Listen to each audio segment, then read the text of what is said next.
Alright, so welcome to another episode of Expat X-Files. Recently I haven't been doing these videos, so I'm messing up the name. Expat X-Files, and let's see. This series, God, I'm gonna start this over. I gotta start this over. From here on out, there's no more stopping over. Everything we do is live. It's not live. Live! Alright, pretend it's live. It's live. Alright. Everybody, welcome to another episode of Expat X-Files. This series, good God, Tom. This series highlights expats living in Japan for the long term, which is like 5 years or more. We listen to their stories about what brought them here, as well as their experiences working and finding employment. And we also get some insights as to what life is like as a foreigner living in Japan. Today, my guest is Ian Roth. Hello. Welcome, Ian. And Nelson, as always. Nelson is also here. So let me see, how do I know Ian? I first met Ian at Aikido. I was doing this Aikido class, and I was doing it one to do a little I gotta focus. Sorry, I gotta focus. Nelson, I gotta focus. Sit. Can you just sit down? Hey, can you just sit down? Good there boy. We go. Just stay there. Alright, yeah, he's not gonna be able to maintain. Anyway, I was doing this Aikido class, and I was doing it for you know, just to learn some self-defense, and also to practice my Japanese, because it was a situation where I was the only foreigner, and I was doing a Japanese Aikido class, and it was fun. You were supposed to be the only foreigner. Supposed to be. One day, this dude walks in, and let's see, I'd been doing that Aikido class for probably about a month and a half or so, about that, I guess, and I was doing okay. That class was what, a lot of like kata kind of... A lot of grabbing one another's wrists and then putting on locks, but I think you probably spent your first month or so doing mostly falls and rolls and stuff. Yeah. They got to make sure that you can take the falls before they can start putting the locks on, because you know it's a safety thing, of course. I wonder if that's one of the reasons my next between guitar and that. It's probably guitar though. It's probably multiple reasons. Probably multiple reasons, yeah. Anyway, so he comes in one night, and I was like, all right, there's another American guy here, and he showed me more in that one night than I had learned in the entire like month and a half. He was like, all right, no, you grab him like this, do that, and you bring him over this way, and then throw him over your shoulder. I was like, all right, that's a good explanation. Though I did begin by helping him with his rolls, so yeah. I was making sure that there was. Gonna roll it. I can remember when I finally got to the point where I could roll. Feels pretty good. Feels pretty interesting. It's a good skill to have. I wouldn't do it on this floor here. You know, the grass. And interestingly enough, keep it away from American Gladiators. I watched an American Gladiators episode once where a dude rolled and he got shot right away with the whatever balls they shoot, and the announcer was like, "Rolling, it looks cool, but it's really not that effective. Dead. Not here on American Gladiators, you know." So. American Gladiators. Alright. If you remember American Gladiators, leave some comments. Name a gladiator. I've got one in mind. If you don't, Google it. If you can name the gladiator that I'm thinking about right now, then I'm going to say cool. Oh dude, it was Nitro! It totally was! And I thought everyone would get it too. So I was like, Nitro. I can't think of another one now. That's the only one I knew. That's the only one I knew. So no prizes. He won it. Okay. Anyway, met Ian at the Aikido class, and then also you used to bartend at Misfits. I did bartend at Misfits for a while. 3 years, I think. Yeah. So Will is part of that. The other guy that was here, Will, is part of the co-bartender. That crew. Yeah. And we'll get into this later, but you teach English as well. So, but we'll get there. You can tell us more about that. All right, the tea is hot. It's burning me. Yeah, my mouth's a little scalded. Let me see if I'm leaving anything out. I don't think so. All right, here we go. Are you ready? Yeah. The interview really begins. So here we go. All right. Oh wait, no. I didn't finish his intro. He is also one of the founding members of Push Up Bras. So we had that today actually. We had push-up this morning. Good day. It was a weird workout, but it was great. This old lady came and started doing magic tricks for us. Which she made like a money appear, and then she put a pen through a 5,000 yen bill. Yeah, I didn't see that. And then she was like, "Pen through the sea, you can't use it anymore. It's crazy." And then she just like got the pen out somehow. It was pretty impressive. The most impressive thing was that this old lady came up and talked to a bunch of large, half-naked foreigners and was like, "Hey, you guys, you look like you want to see a magic trick." That was the most impressive part about it. The magic was good too, but yeah, no, it is impressive when people approach you. People approach you for all different reasons, but you know the half-naked guys down at the bar and a group of them too. You know, it's not like, it was not like it was one of them sweating on each other. Jesus. No, that was also we did the what is it, Aikido? Today we did kind of it's hard to say. Takedown defense stuff, but it was very sort of self-protection oriented takedown defense stuff. We weren't doing jiu-jitsu or MMA or It's pretty basic. Like you could use that in a bar. That's the idea. Yeah. I mean, because it's meant to be used on any sort of surface. You know, like a gym floor is very different from an icy ground in winter. You know, or bar floor that's covered in drinks or something like that, right? So you just can't assume that they're going to be the same. Those are important elements to take into account. That was cool, and yeah, it was fun. The guys that we were doing it with were pretty into it today. Ben was into it. It was fun. Dropping my weight and fucking, that was pretty funny. So yeah, push-up bras, and you've seen past videos. So anyway, let us begin. Okay, now I'm ready. Let us. I'm glad we postponed it a little bit. I wasn't quite ready yet. All right. So Ian, let's see. How long have you been in Japan? 9 years. A little longer than 9 years. 9 years last July. Yeah, so that's about the same year. Nagoya, I think six of those. I was living in Hida, Furukawa, which is near Takayama, which is kind of considered like it's Kyoto-esque, but much smaller, and it's in the mountains, and that was beautiful. And then I lived in Osaka for a little while, for 6 months, and then I came to Nagoya. All right, we're gonna come back to these topics. Okay. Yeah. How far up? Like, were you before Gero, or after Gero? After Gero, yeah. Up in the Alps, like the Japanese Alps. Yeah. Oh, it was crazy. Yeah. Mountains everywhere. Winter snowed so much, it was unbelievable. How long were you there? 2 years up there, and then it was such a small town. I loved it, but I was like, I'm only gonna live in Japan once, probably, because I'm at this point set on the track of staying here for the rest of my life. So that would still be once, right? But I decided I wanted to see.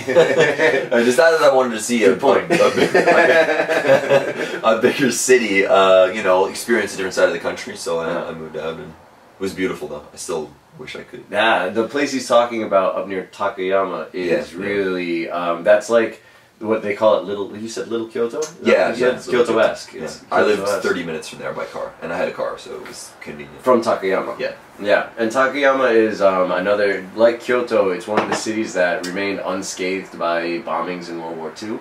So it's nice, it's really nice and culturally old, I guess. Not very It has a storied history. Yeah. I went up there, actually. Check out one of the past videos. I'll put a link to Takayama Matsuri. I went up there. Check it out. And yeah, my dad and I went up there, and for the big floats. Do you know what's interesting? Takayama Festival is like a super famous one in Japan that a lot of people attend, but it's a joke compared to the town that I was actually from, Furukawa. Right? The festival they do, it's like in March maybe. Okay. Still very cold out. Very cold. Okay, there's still snow on the ground, and there's dudes. The whole town worth of the Japanese residents wear loincloths and a headband, and that's it. And they just get hideously drunk on sake, standing outside in the cold, freezing, and the alcohol's the only sort of bastion they have against the weather. And what they do is they carry around these giant Q-tips. Okay, giant. I'm talking fucking.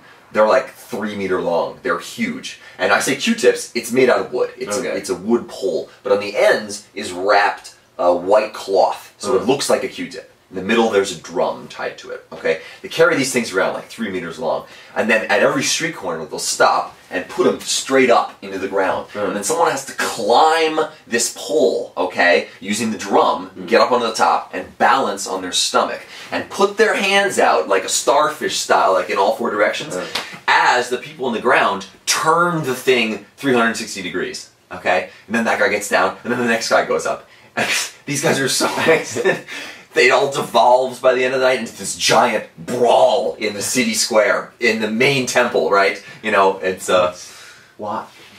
What's because... Like, is there a religious significance? Because fucking Japan, man, that's why. That's why. That's the only reason you should ever need to explain. Because fucking Japan, dude. That's why. Because you climb a Q-tip, you bounce on your stomach, and everyone fucking... What? What do they do? They turn you 360 degrees, right? While you're completely wasted in freezing cold weather. And then they have this giant taiko drum. And I'm talking like a naked festival. That's not even just a bunch. It is another naked festival. It's the other naked. It's the naked festival with the giant double-ended poles. Then they have this huge taiko, and there's like Taiko's a drum. Like 25 dudes are on this drum, lighting this thing. It's a float being carried by like 100 guys. It's huge and made onto these giant poles. Okay, and there's guys on top just going boom, boom, boom. It's something out of the fucking Lord of the Rings, except there's a bunch of naked Japanese dudes instead of orcs, right? Lord of the Rings. All I could think was Conan the Barbarian. That too. Either one, except for the orcs. Conan. Holy shit. That was all the first question. That was all the answer to question number 1. I just want to go on the record. Excellent. Yeah, sorry about that. I'm a bit tangential. Tangential? Tangential. Tangential? Good word. Good word. Alright. Question number 2. What brought you to Japan?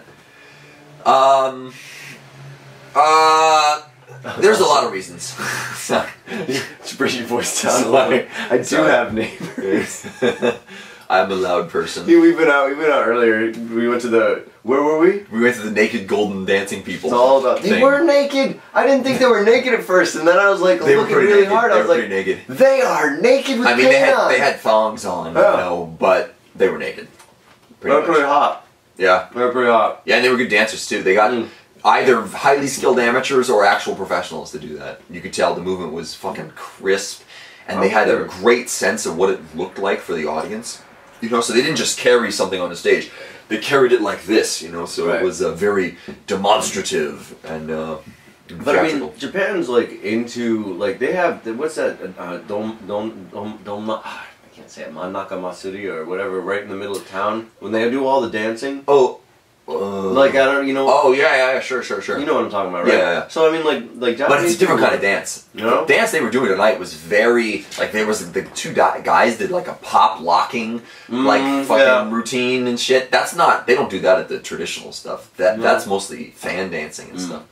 I do gotta say, Japanese people are good at dancing though. Well, it depends. If they're in a club, they're horrible. Most of them, right? If they're doing it in like an organized group and all. Sure, yeah, they're pretty good at it. Yeah. Like, they're good at that kind of stuff. But, I mean, how many times have you walked into a club and seen a circle of Japanese people all doing some synchronized dance where they're, like, clapping and then going this way and then going this way and then they do this a little bit and then this a little bit and then they all clap together. And, like, they're doing it in a circle. There's no one in the middle. It's a huge waste of space. And they're like, defiling the idea of dancing to club music and hip-hop and, you know what I mean? I did one of these, like, at my school. There was one of the school festivals. Like one of the things that one of the teachers wanted to do was this AKB48 dance, and I was like, I had no idea. AKB48 is like a teen pop. How old is it? I mean, there's 48 of them, right? But the joke is there's 48 members, right? But the joke is that what is it like only how many of them get chosen for a team each year? It's like 15 or something like that? 12? No idea. Anyway, the joke is that whatever number gets chosen for the team, I think it's 12, their ages also add up to 48. Because, I mean, they're like they're all between like 16 and 20, right? That's, and then if they get to 21, 22, you are pushing it, you know. One of our friends' girlfriends is in one of these groups for our local city. She's cute. She's a cute girl. Oh, she's beautiful. Yeah. But yeah, it's just interesting. It's just an interesting part of the culture. It's kind of like, I mean, take NSYNC, make them girls, and like make it much weirder. Much weirder. Much more like pedophilic. Yeah. And, like the Lolita-esque. when you watch videos of stuff like that, look at the crowd. Oh man, that's the it's creepiest all part. dudes, all the like most otaku dudes on the planet. Otaku's a tough word to define. Yeah, it's like someone who gets so deeply into one very specific area of interest, right? Yeah. And to the exclusion of almost all others. But then they're also there's other feelings that go along with it. Yeah, I was gonna say, because that's like obsessive, but this is obsessive. It tends to be pop culture stuff. Yeah. Anyway, interesting. I don't know why we started talking about that, but that's what brought you to Japan. Why did I? No, that's what brought you to Japan. I'm one of those guys. I am an AKB otaku. I was sitting at My home name's Ian. in the States, and I've been sober for a month. No, I haven't watched an AKB48 video in 5 minutes. They have very little to do with it. So, what brought you to Japan? So, to answer honestly, like, there's a lot of reasons, right? And I'll go through them from least interesting to what I consider most interesting in order to build the tension. Okay, least interesting, I suppose, was, you know, I just wanted to live in a different culture. I was very interested in Asian culture. I wanted to learn another language. I had studied abroad and traveled to a bunch of different countries and really enjoyed the experience. And Asia appealed to me. I'll get to why a little bit later. I wanted to teach. I love teaching. It's my calling. You know, I just feel so at home and, well, actually I should say teaching. Facilitating the education of individuals, I prefer. For reasons I will not go into here because that shit would not be interesting to you. But it might be. It might be interesting. Well, I don't know who the audience is. It could be interesting to some of you. So that's another reason. I was into Japanese philosophy a lot. I majored in philosophy and spent a lot of time on Buddhism, Zen Buddhism. Recently I've gotten into Shinto and not following them, but learning about them, right? And I did my thesis on Japanese death poetry and Heideggerian thought, right? So Japanese death poetry, if you don't know, this is really interesting. You should totally look it up because this shit is fucking some of the coolest Japan things ever. Okay, they're called Jisai, J-I-S-A-I, if you were to Romanize it, and they're Jisei, sorry, S-E-I, my bad. Basically, they're death poems. Okay. And by that, what is meant is, especially samurais, Zen monks, haiku poets, these sorts of people, right, that live very sort of contemplative and spiritual lives. Before they would die, they would write a last haiku poem, right? And often, especially for Zen monks, they would somehow know when they were going to die. They would sit down in Seiza. They would write this poem. Then they would take one final breath and die. Just seated like that, right? That's sort of like, I mean, that's like the most romanticized sounding Japan mythology you could ever imagine, but it's true, okay? Right. And these poems give you this incredible insight into sort of where a human being can get to with regard to their own existence the moment before it ceases to exist. That existence ceases to exist, right? It's like seeing someone, you know, as they're just about to walk out the door and they know they're leaving and it's the last thing that they have to say to you. That sounds like something I want to do. Really cool shit. Yeah. I had long time ago decided that I'm absolutely going to write one myself. But if you're interested, totally check them out. And same goes to Jisei. Or just look up Japanese death poetry and you'll find a ton of stuff. Some of them are incredible. Incredible. Cool. So anyway, yeah, that was my thesis, so that had a lot to do. I was interested in Japan for that reason. And then finally, this is the biggest reason. I was a fucking male child in the early 80s. I was born in 1982. I wanted to be a fucking ninja, man. So sorry. That was I wanted to be a ninja. I still do. It's been a lifelong sort of pursuit. I know you saw it. You saw it, right? That karate video? Yeah. Oh, awesome. That was too funny. Awesome. That was too funny. Anyway, Oh, that's really a whole different thing, but that's cool. Yeah, man. I want to be a ninja. I didn't think about that. That's cool. That's cool. All right. He wanted to be a ninja. That's why he came to Japan and more. All right. So, what do you do now for employment? And please go into like any of the other stuff you've done as far as odd jobs or other kind of employment that you've done. Sure. So tell us the basics and also tell us the crazy stuff or the other stuff. All right. What I do now is I work at 3 universities. I work part-time, full-time. So I have 13 lessons a week, which is more than most full-timers, right? And they're all part-time lessons at 3 different schools. And it's a lot of fun. It's like having a laboratory for sort of learning facilitation at my disposal 13 times a week. And I can walk in there and do an experiment and see what the results are and track results. It's pretty cool.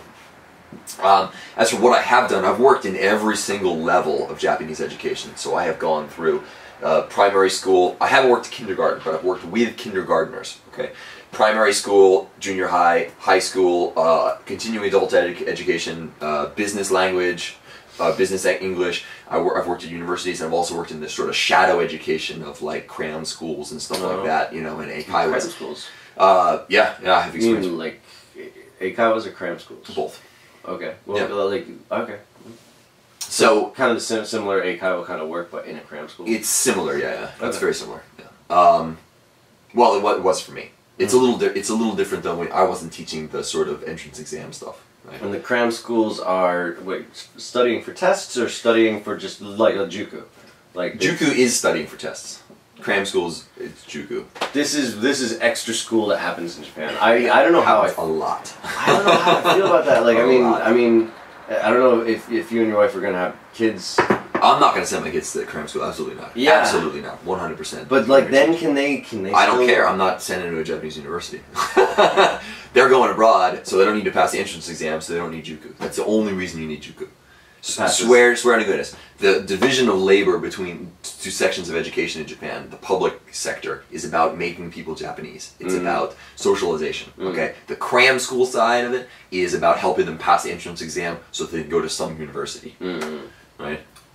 That's the division of labor, as far as I see it.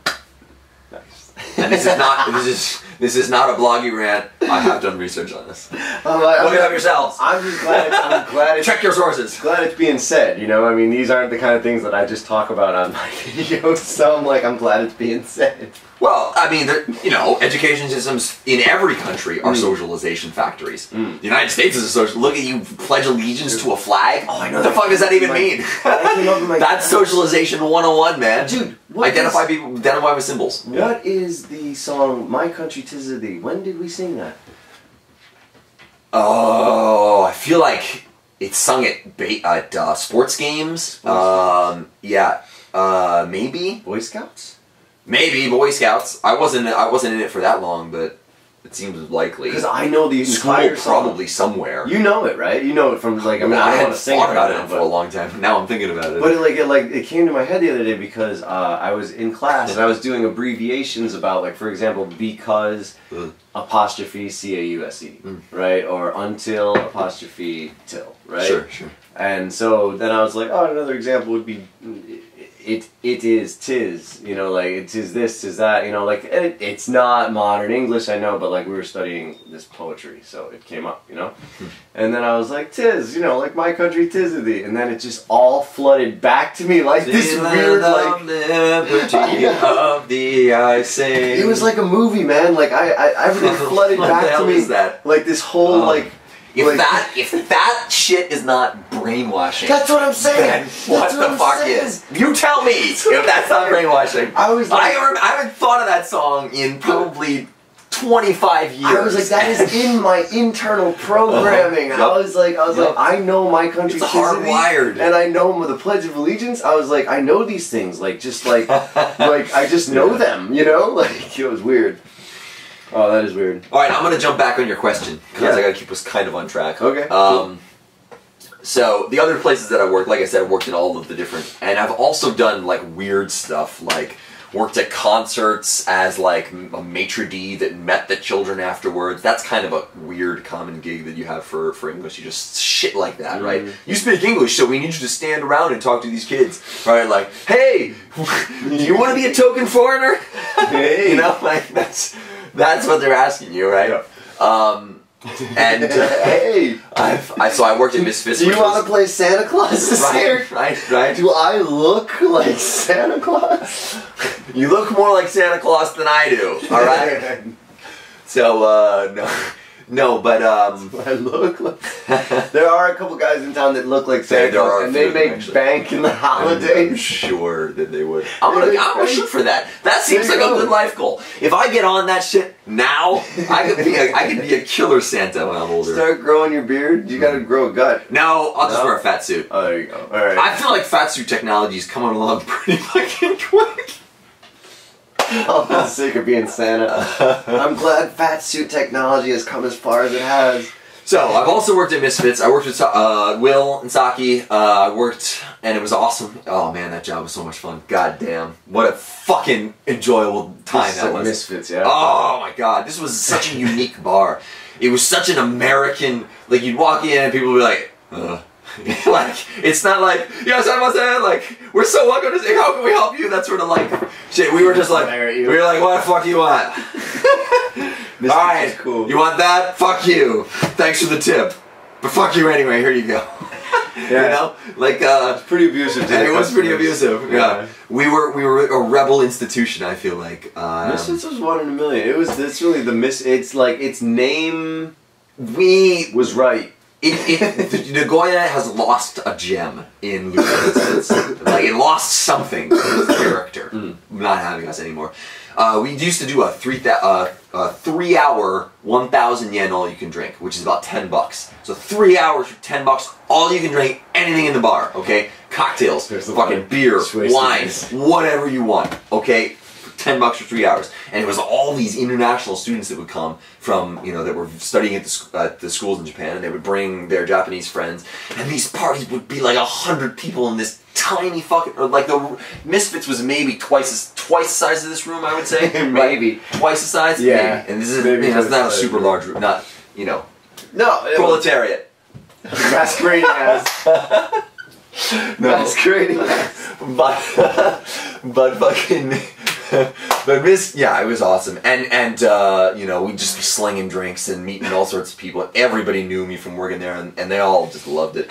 So I worked there. I've also worked security at Halloween parties and some of the Nagmag parties. I've done that a couple times, and I've done. I was on a TV show twice. Okay, what and they hired me to the first time. Okay, the first time I did the show, they had me come on wearing a karate gi and a black belt, okay? It's Chuck fucking Norris. And they introduced me as like, this is Ian, the black belt, you know? And I was like, hey, what's up, viewers? Today I'm gonna eat some crazy pasta and it's gonna be so delicious. Ha! And then like I did a fucking jumping kick, you know, for the tape. Then I was inside and they got food reaction shots from me, okay? Like I would have to, they would curl the fork and take a close-up shot of it so that they could see like what the food looks like a close-up, and they do the little shake where you can kind of see the oil move, or like if it's like a creamy or a slimy sort of food, you can see how its consistency, and then like they'd take shots of me eating it and reacting and being like, wow, this is so good. I love how it tastes in my mouth. You know, I don't think I'd be good at it. And the first time they made me say "os," hold on, which is like this karate sort of mantra. It means push, and it's like sort of that's their mentality. When something surprises you, push forward. That sort of also how the rugby players say good morning. Yeah, I mean no, it's become a greeting. Yeah, and it's like a reaffirmation of these sort of masculine ideals or whatever. Anyway, dude, I was out the other night, and my Japanese friends were doing like just what you're talking about. They were excellent at it. You know? Oh yeah. Yeah. Kota and his girlfriend. Oh, you mean the eating of the food? Yeah. We were at Shooters, and they were like eating food, and they were excellent at it. And I was just of course they are. That's all they see on TV. I know, Japanese TV. If you come here to watch it, but you're gonna get sick of it fast because like. I actually think with the right perspective, it's hilarious. You need a lot of drugs to get when that perspective. Here's another thing you can do. You can have someone who's not used to watching it watch it with you. Because when my mom was, I got married recently and my parents were in town. And when my mom watched Japanese TV, she thought it was fucking hilarious. She's just dying. Because she doesn't know what they're talking about. All she can see them being pissed, being like, whoa, like overreacting, big things popping up on screen. And then they have dudes in Speedos like go backwards down a slip and slide and be like, oh, I'm so, you know, like this kind of crazy shit you would never. Because the great thing about Japanese comedy, they don't take themselves too seriously. They make fun of themselves. Right. You know? And you know, like in the United States, it's so image conscious. There's just competitive air everywhere that you go. No, celebrities would never do that. Can you imagine Tom Cruise having them put him in a fucking, you know, in a porta potty, and then they shake him out of the porta potty, and his pants are down, and he's sliding down a slip and slide? That's what they were doing to these celebrities. Can you imagine that shit happening in the United States? So for people who aren't used to it, it's hilarious. It's just. And at New Year's they got some good stuff. At New Year's they got some interesting. That's some of the funniest Japanese TV I ever saw. This like Japanese comedian was trying to date this white girl. Like it was set up. It was set up like, you know, some kind of this girl didn't speak any Japanese, and it was one of those like, you know, he can't speak English, she can't speak Japanese. We're gonna put him in a house, and you know he's gonna try to get in her pants.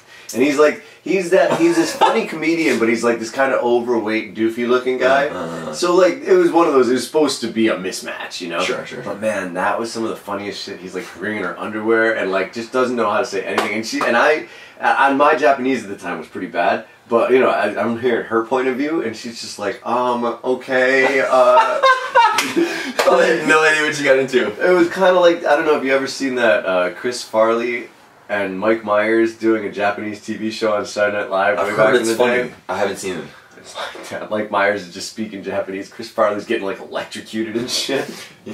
What was it from The Simpsons? Unlike your American game shows, which reward knowledge, we punish ignorance.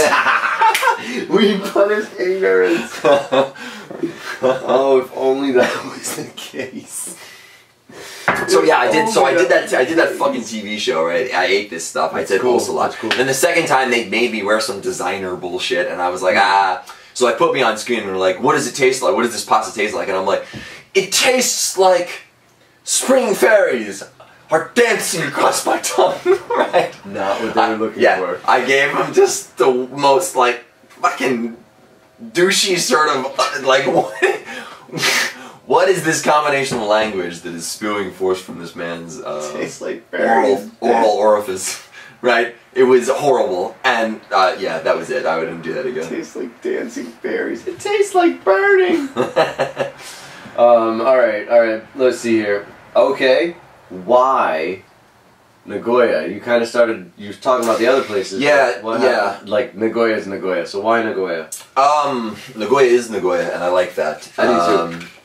It's one of those things, though, I got here and I learned to love it after I lived here for a little while. I came here for two reasons. One, I had a friend that lived close by. He's a very, very close friend from college. We're still very close. He lives in the United States.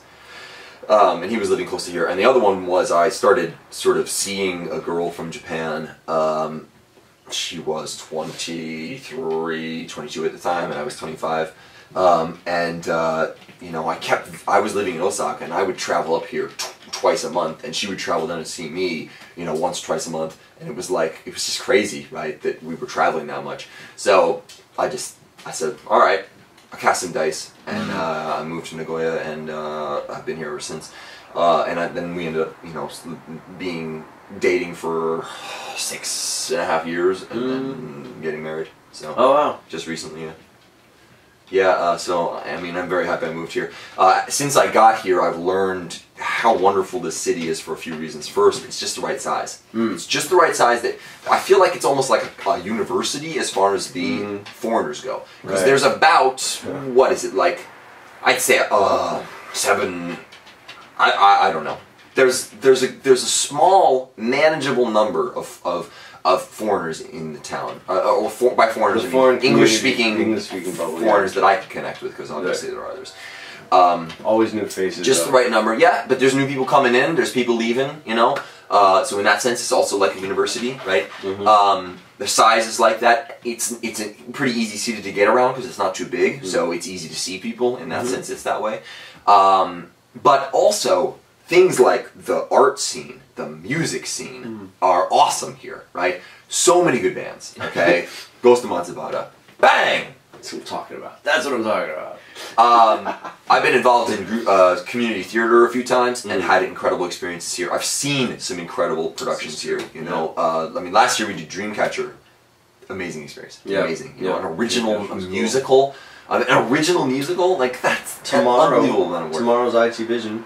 You know? So tomorrow's that's right. IT Vision. That's a independent film and music festival. So yeah, actually, you know, I don't know think about it, but yeah, we do have a pretty good it's great. art We have scene. a great art scene. Like I said, lots of live music. You know, good by good bands, right? There's good graffiti artists here. There's good b-boys, that kind of stuff, right? I mean, I know I've met one of the crews, the biggest crew in Nagoya, and they're fucking cool. They spray painted Misfits. They did the graffiti in Misfits.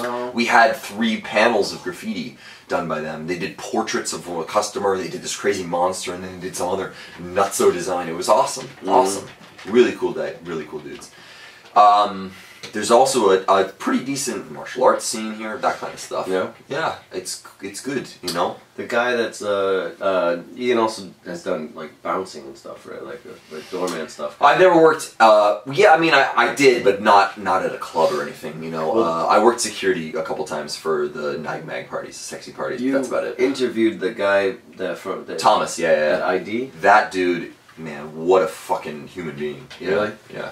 I mean, because I read an article, you wrote an article about him. Two of them, yeah. Yeah, that was interesting. I remember reading that thing. I was like, well, that's pretty hardcore. It's pretty Yeah, intense. he's a really interesting guy.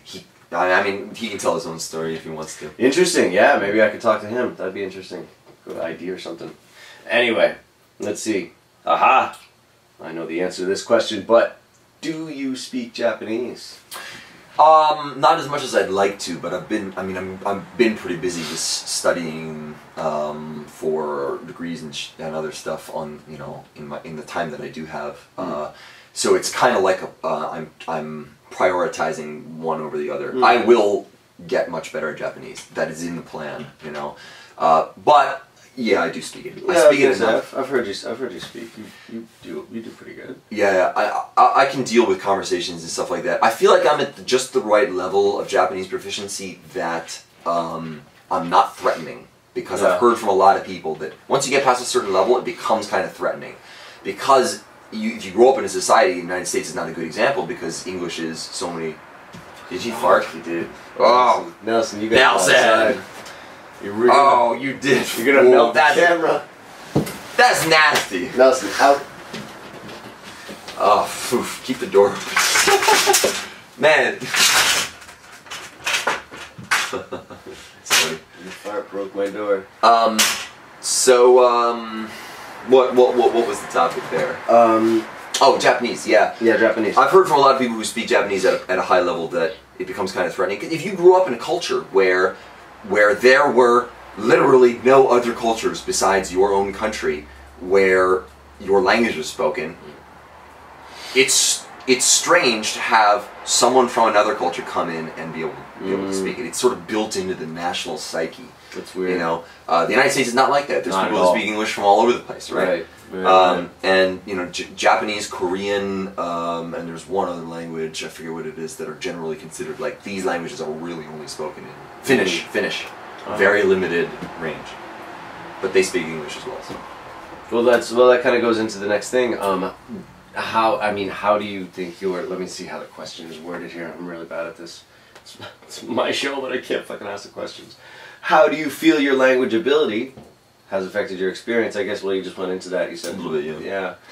I mean, it's good. It allowed me to get married to the woman that I love, and it helped me with her parents, who, I mean, her mother's a polyglot, right? She speaks German, she's learning French, Japanese, and English very well, you know.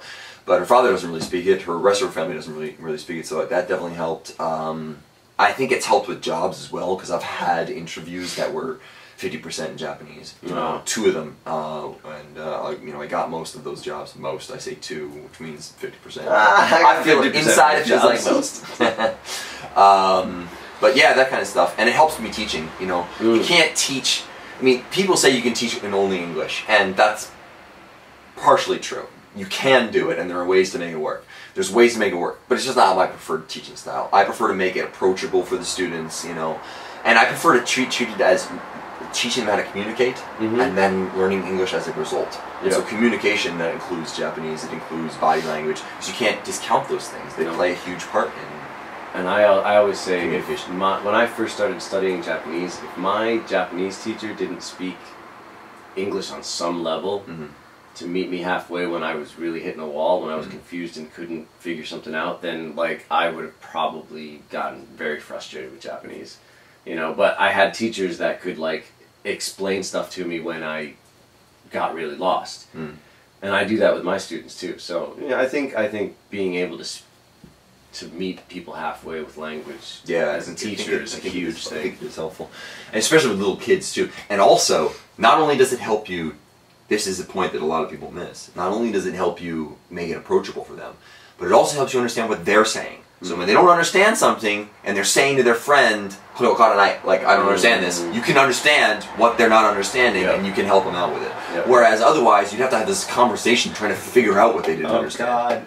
And if you become a teacher in Japan, don't ever expect anyone to raise their hand when you ask a question. No one's going to answer you. And then if you call on somebody, they're probably just going to emotionally shut down completely, and it's just... Yeah, we've all had that experience. Class will grind to a halt. And you're just like, I just asked you, how are you? Yeah. Yes, I just wanted to know, are you okay? You alright? Ground to a halt. But anyway, sorry. I think it's good to meet people. Well, probably you asked them, how are you? And they answered, how are you? 13, right?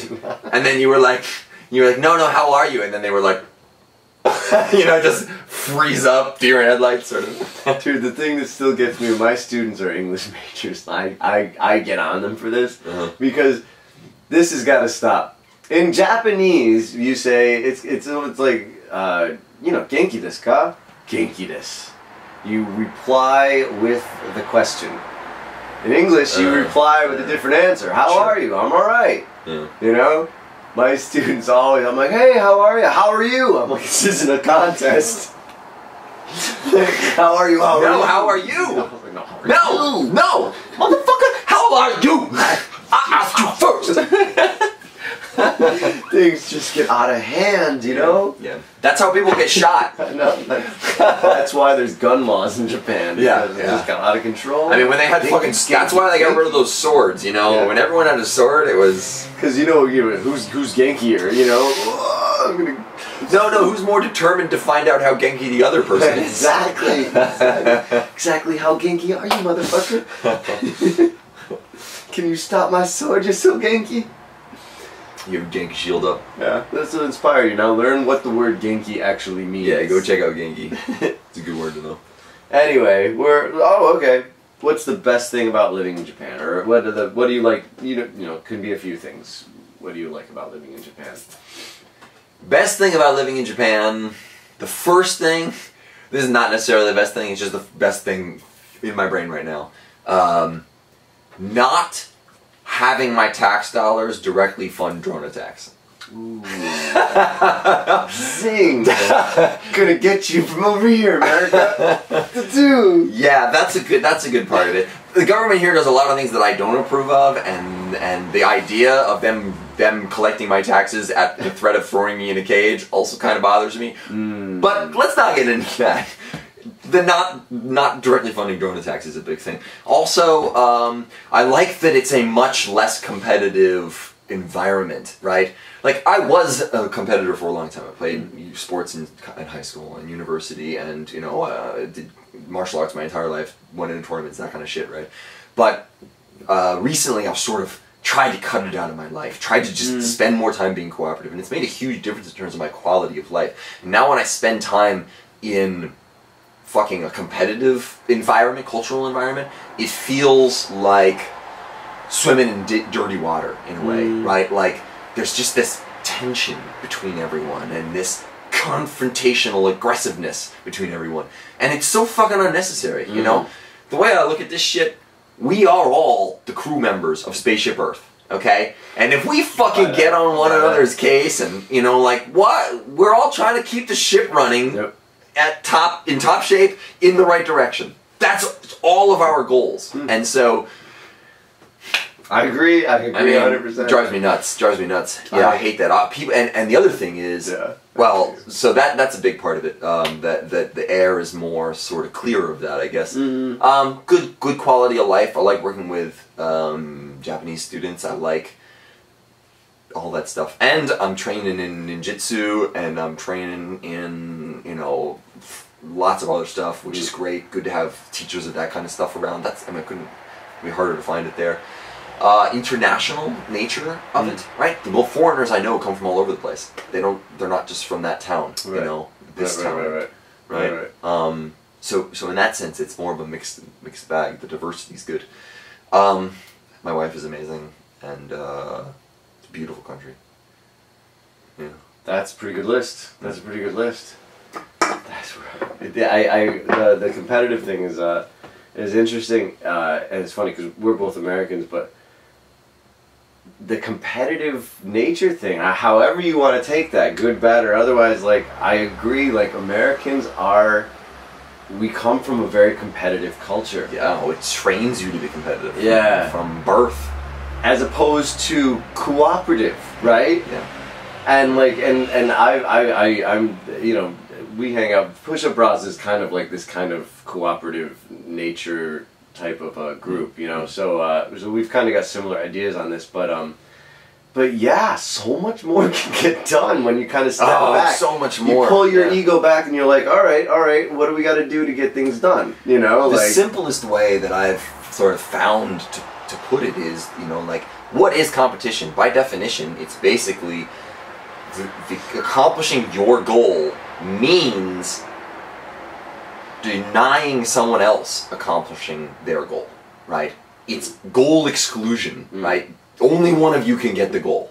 So you're cutting them out from the ability to get their goal. If you can set it up where both of you can get your goal, it makes both of you more capable of getting the next goal. And it just, you know, because you can now play off one another, use the sort of the bank of knowledge and experience and intelligence that cooperation between two people is like having two heads. Right. You know? Right. And as you add people, you get more. It's not just four people is four heads. It's four people is four heads plus the combination, the interaction, the interdependency between those four heads. Right? Which all adds something else to the mix. Each one has their own resources or whatever that they can bring to the table. And the time, you have that much more time, right? You can divide the labor, all that kind of stuff. It's amazing. Yeah. It's a way of life, you know, and if you can find your way to get on the cooperation train, that shit will change your life. But anyway, Japan is not like the perfect ideal place of that. No. We've created what there is here. Yeah, but I mean, it is here, but just as far as like as living as a foreigner in a foreign country, living as an American in a foreign country, and then meeting other people from other countries and other Americans within this, here, you start to notice different things about, people with different cultural backgrounds, and as an American viewing Americans, yeah, man, it's really fucking competitive. Yeah, it's really competitive. And yeah, I mean, we definitely. How many Americans? Look, I'm. It's not like I've gone native. I'm in between. I'm half native at this point. But it started to bother me. It didn't bother me when I got here. I was one of these people. These people. One of these. I was the kind of person who also engaged in this activity.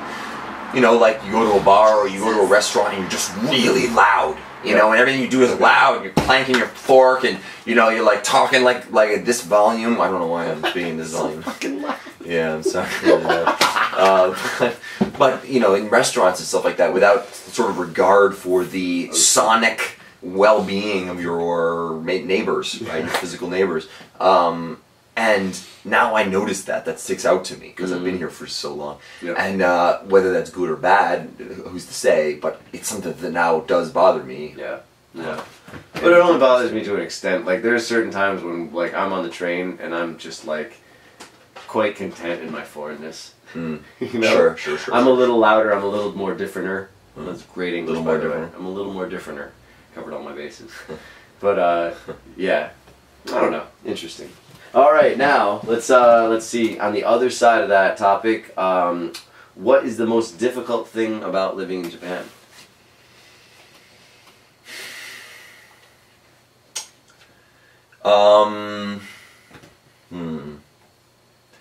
That's a tough question. Mm.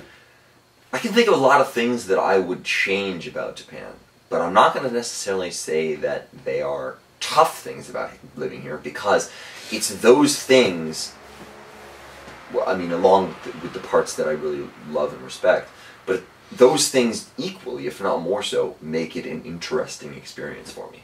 Mm. You know, stuff like how manual the society is, right? They have this joke where they say Japan is a manual society, and by that they mean you can't do anything that's not in the manual. Okay, that's the joke, right? The bureaucracy here is like that. So, like, if you ask them to do something completely reasonable, you know, that's well within their power, they'll just be like, "Sorry, there's nothing that can be done. Shikataganai, shogunai." That's sort of like, "Sorry, ain't shit I can do about it," sort of reaction. And you're like, "No, I know there's something you can do about it. I can lay out a plan for you that would solve this problem in like under a minute, and all you need, you know." But they just you know, refuse to do it. It's not Don't have clearance. It's not in the lexicon sort of deal. Yeah. But in a sense, that really interests me as well. And so it's not a bad thing. It's kind of it's a point of contention in our mutual in our respective value systems. Mm. Yeah, stuff like that. Bureaucracy and red tape can just kill you in this country. You just, there's things I just avoid because of it. But Yeah. Yeah. That's an issue. The seasons are also rather extreme. Most summer is so hot and muggy, and I am Scandinavian by descent, so that shit hits me hard. I probably sweat by myself more than a third of Nagoya's population of Japanese people. Song title: I sweat by myself. There you go. That one's free. The next one's gonna cost you. I sweat by myself. Yeah, but Japanese people just don't sweat. They just don't sweat. It's crazy, and I pour buckets.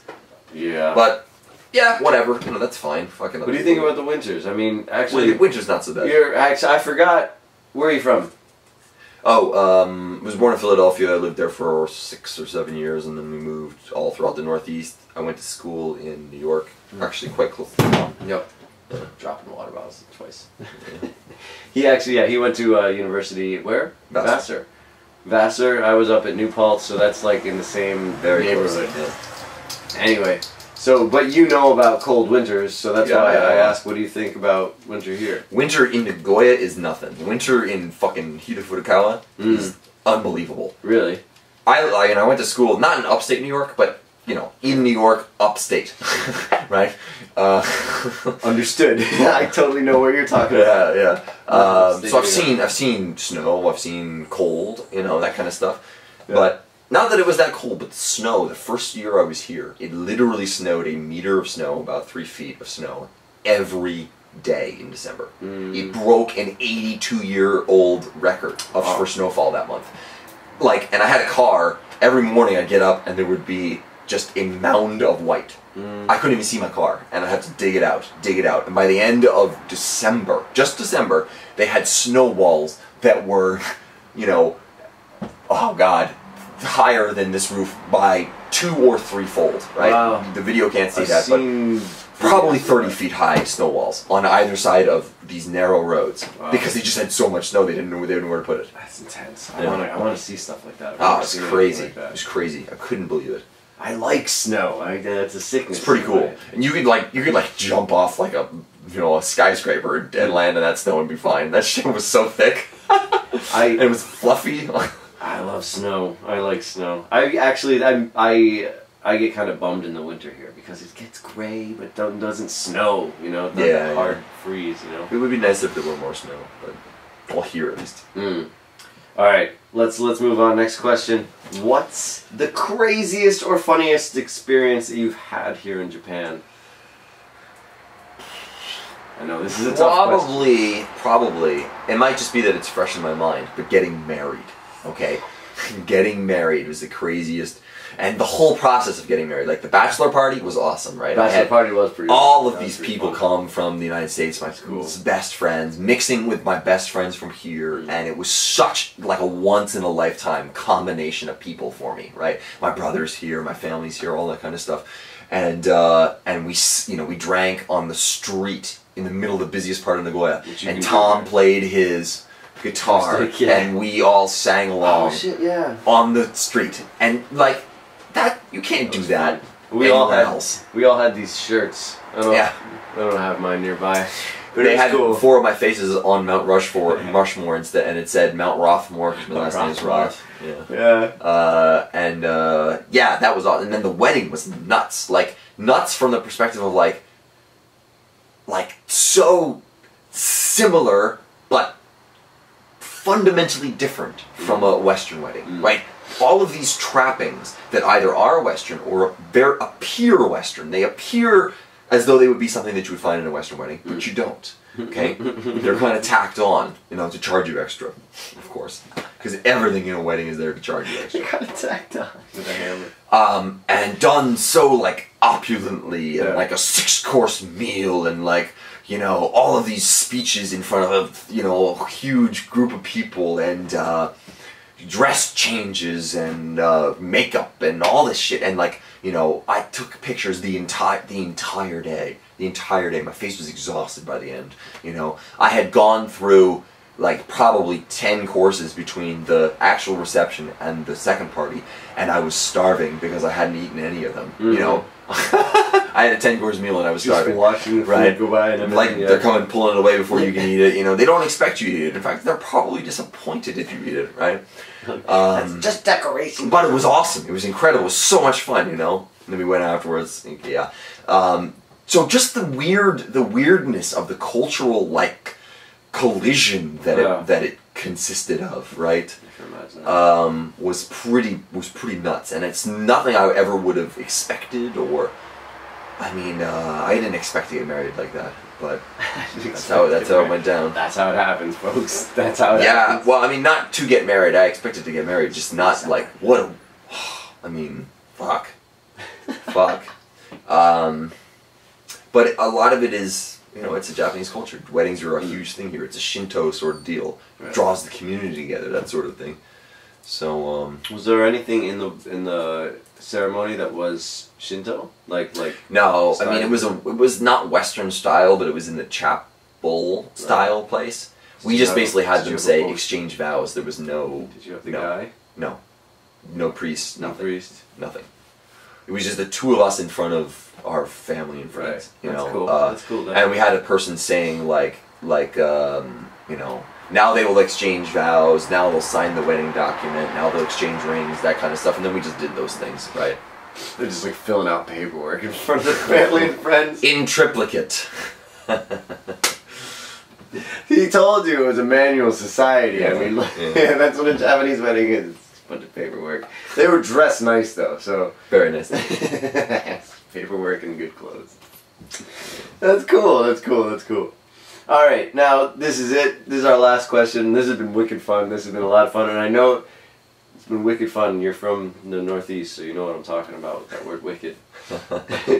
I'm bringing that back. I'm teaching that in my classes. Wicked's a pretty wicked word. It's a pretty wicked word.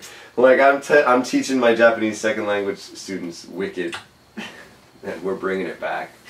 It's my goal. Anyway, it's been a lot of fun having Ian here for Expat X-Files, and this is our last question, or not really a question, but is there anything you would like to say to our YouTube viewers who are interested in Japan in general, or in coming to Japan? Is there anything you'd like to tell them? Yes. For those of you who actually do decide to come at some point, Japan is a very easy country to live in. And as a result, a lot of people find that they've lived here for 6 years all of a sudden. And they've done almost nothing. But they've grown accustomed to it. It's so easy, and they just end up staying here because it's the easier route. To use easy for 3 times in that explanation. 4 times. Who's counting? So I would say, you know, it's a trap, and it's a trap that's easy to fall into. You know, the human brain is designed to find the most efficient way to do things, and by efficient I mean sort of preserving energy stores. Right? Don't spend extra energy if you don't have to, because that could mean the difference between life and death for us, evolutionarily speaking, you know, biologically speaking.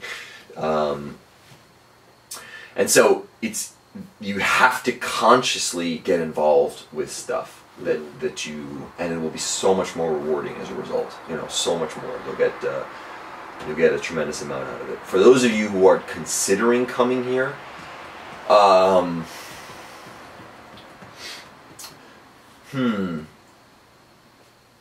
Fuck it, go for it. Yeah, it's a lot of fun. You know, it's a good place. It's a good place. And it's a country that needs more diversity, more sort of international influence, more multicultural, more multicultural aspect to it. Absolutely. And I'm not just saying that like from a foreigner perspective. Like the people here who are concerned about the direction of the country's going are saying the exact same thing. You know, they know it. The writing's on the wall. It's very hard to change course once you've got a lot of momentum, right? And they've got momentum going in one direction from the last whatever years it was, and all the speed they picked up. It's very hard to change direction, especially when no one's really at the wheel. You know, I mean, I don't say that. I mean, it's a consensus-based society. You don't have a strong leader doesn't generally emerge here the way they do in a lot of other countries. And so you've got a bunch of people talking about which way they should turn the wheel, and nobody wants to make a definite decision because it'll alienate the other members of the group. It's not a good way to control where a ship is going, or a culture or society in this. What do they say? What the committee is only as smart as its dumbest member, or whatever. I mean, that's definitely part of it. Yeah. I feel like that sometimes. Absolutely. So, so it needs that, and it might take the people in the country a longer time to realize it than is necessary for it to begin happening. And so foreigners who are interested in the culture and actually willing to make a commitment and to make a contribution, you know, to the community in which they locate themselves in some way, shape, or form. You know, if you're one of those sorts of people, absolutely, it's a great place to make a difference. Great place, you know. Especially in Nagoya, it's the perfect size. You can connect with people. You can really sort of make alliances that result in something tangible. You know. What was that? Wasn't there an article recently about Nagoya is actually like the gem of Asia? Did you see that? No. It's like Nagoya. Something about how like Nagoya is actually like we draw some loot. I don't know, revenue. Like we actually build revenue for Japan. Like we're oh yeah, Toyota and things like that. I mean, this is a huge industrial town. Yeah. Many of the biggest companies here are, but that's why it's such a. It's also such a. It's a very utilitarian city. It's easy to get around. The roads are well laid out because, first of all, we bombed them into oblivion. Like what, 99%? Again, industrial center. So it was like destroying their factories, right? We bombed them flat. The United States. I shouldn't say we because I didn't do that shit. And I didn't decide on that shit. Ian did it. It's the fucking dolphin. I have never dropped a bomb on that. Not yet. Well, I mean, not fucking of the explosive thing. Yeah. So yeah, they had the chance to rebuild it, and they built it in very intelligently in terms of city layout and it's good subway lines, all that kind of stuff. You know, a lot of big businesses are still here. The Zaibatsu, sort of the industrial center, that kind of stuff. And so those are all important points, I think. It's a good city. There is a lot of wealth here, though, which in turn means there's conservatism. In a lot of ways, it's a less friendly city than like Osaka is. This is true. People tend to be a more standoffish, or just ignore you completely. Sure. That happens. But anyway, So the advice basically, go for it. Yeah, if you're thinking about coming, absolutely. Yeah. If you're willing to make a commitment, I don't need any more of those fucking Aikido teachers that come over here for a year and just get drunk and abuse, you know, try to, like, hook up with a bunch of Japanese chicks and, like, abuse Japanese culture and people, like... Yeah. Well, that's Sorry. That's an extremely important point, I think, for anyone that's interested in going to any country you go to. Yeah. And we're both Americans, so, like, let me say this. You, no matter what you think or whatever, you represent your country. Like, I mean, even if you're not a nationalistic person, I don't consider myself at all nationalistic, but I represent the people from whom I came. You know, you don't have to identify with your country, but it's very hard to not identify with your culture. Right. And you do come from a different culture, and so you represent that culture.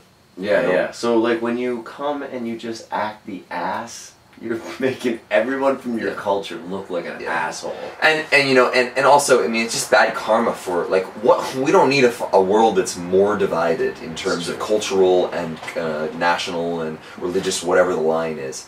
We don't need lines. We need bridges. You know, we really do. Like, no fucking around. If I were to give advice to anybody, then fuck Japan. Not fucking, I love it. That's sincerity. He's like, but really no, seriously, we need to fucking work together on this shit. Spaceship Earth, man. I love it. I love the passion. I love it. I love it. I love it. He's like, no, really. Seriously. Get your shit together and fucking help. You. See, the difference between me and a lot of people is, and I mean, not to you know, diss a huge portion of the population, but you don't look at other people and say, and sorry, I just want to make this last point. Do it. That's what this is all about. The difference between me and everybody else, and all the other idiots. Hold on, I kind of lost where I was going. But I need you to bring this home for me. Bring this home. All right. All right, give me 2 seconds. No, just a little bit. 10 seconds to formulate it. Okay, what is it?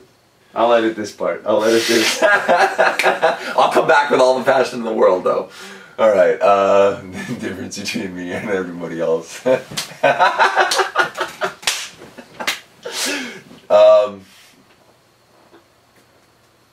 Exactly. Exactly. Nah, there is no difference. We're all just fucking human beings. Dude. Oh, no, I got it. Sorry, I'm gonna lay it down. Here's the thing. A lot of people will approach people and they will say, do it for yourself. Do it because it's the right thing to do. Okay? I think that a lot of those things, you're trying to appeal to people by saying, be selfish. I'm not gonna say that. I'm gonna say, be unselfish.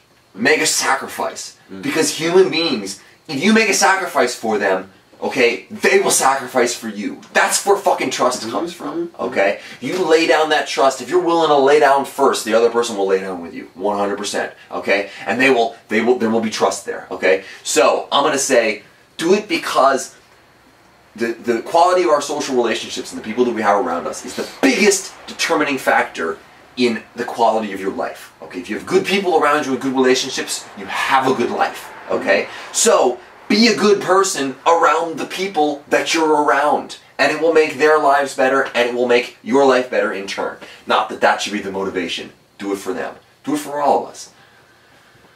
Nice.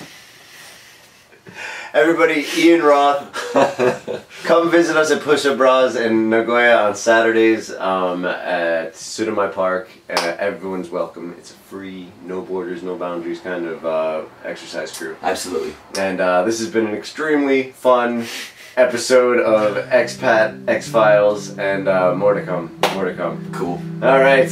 Nice. Peace.